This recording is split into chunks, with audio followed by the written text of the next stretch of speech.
Hello mga lalabs! Tayo po ay gagawa po ng french fries gamit po ang papaya. Alam ko marami pa pong hindi nakakagawa nito at hindi nyo pa po ito nailuluto. Kaya po gusto ko pong ituro sa inyo at napaka-healthy po nito para po sa ating mga chikiting. O diba, yung mga mahilig sa french fries. Nga po, napalagad ko na po ang dalawang papaya. Ang gagawin po natin dito ay hiwain po natin siya, i-slice po natin siya na parang french fries o sinlaki na french fries.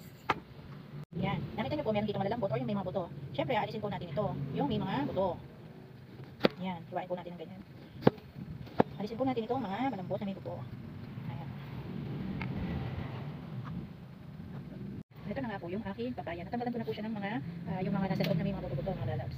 Tapos, ito po, hinati-hati ko siya, tsaka hinati ko siya dito sa gitna kasi masyado siyang makapal. Kaya, ito na po yung ating mga natapos. O, ayan.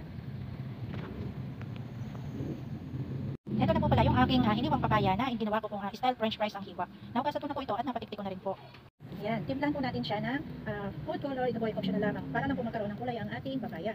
Tutulan po natin ng food color. Ito po ay orange food color. Siyempre, lagyan po natin ng asin.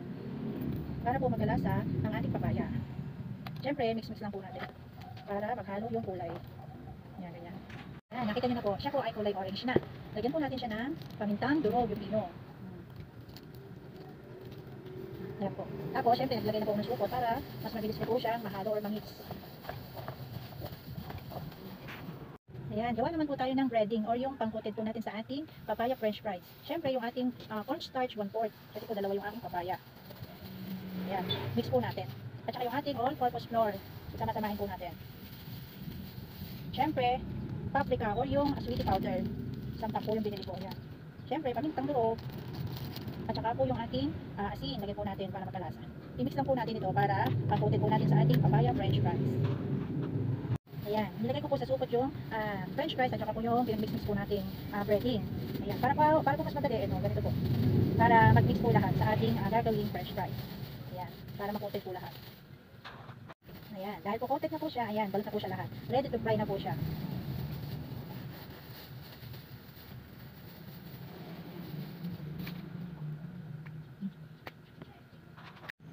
Ayan, coated na po siya lahat. Ganun lang po, ulit-ulitin lang po natin hanggang sa matapos po yung ating pagbabalot sa ating papaya fries, mga lalabs. Siyempre, ready to fry na siya at hindi ko naman ito ipiprito lahat. Siguro kulang kalahati lahat. Itatag po yung kalahati.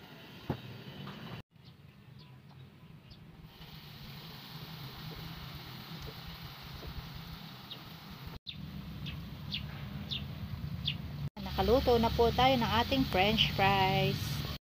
Ayan, luto na po ang ating papaya french fries. Ayan, tapos syempre, nilagyan ko na po yan ng cheese powder at saka, ayan, pang dip natin, ketchup at mayonnaise. Diba mga lalabs? Oh, yummy.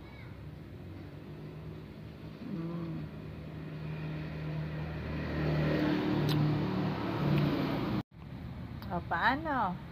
Kakain na po ako. Follow for more and share na rin po. Thank you so much for watching mga lalabs. Bye bye.